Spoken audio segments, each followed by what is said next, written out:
Before I touch number 2, let me even say this again and help somebody who is going through an addiction. It just dropped in my spirit now. It's only on very few occasions that addictions are broken by impartation. And the people that have the power to break addiction through impartation are not just anointed. They are those who are able to live above that thing. They are the ones that have the witness to break it. A man who is a liar can't break the addiction of lying, no matter how anointed he is. He's a slave of that spirit. A man who is a fornicator cannot break the addiction of pornography and masturbation or of immorality. Himself is a slave, no matter how anointed. He can raise cripples, open blind eyes, but he doesn't have authority in that realm. That's why when there's an addiction, the first thing to look out for is not somebody to pray for you. It's number one, to starve that addiction. Because what energizes that addiction is what you hear and see.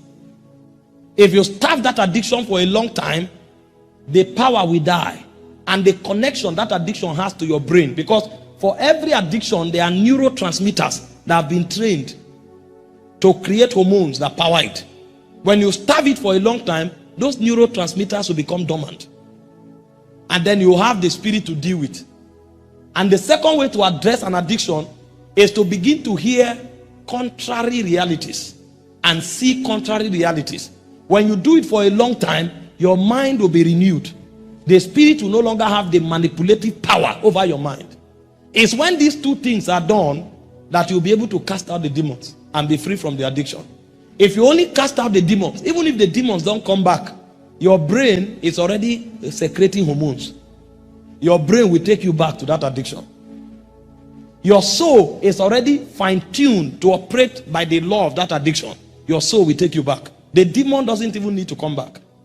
And so the way you engender that kind of deliverance is to first deal with your mind. Listen, your word is in your mind. I'm telling you, your word is in your mind. If your consciousness is wrong, your word will be wrong. Your life will be wrong. If your consciousness is right, your word will be right and your mind will be right. This is what the devil capitalizes on. This is why people are speaking in tongues for hours, but they can never become anything. When they are young, they will enjoy the energy that comes with it. After many years, you will discover that it's only a handful that become champions. Because if you pray and it doesn't affect your mindset, if you study and it doesn't affect your mindset, what you are doing is cramming.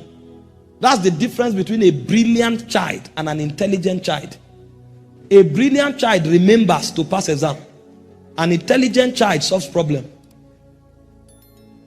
It's about the mind.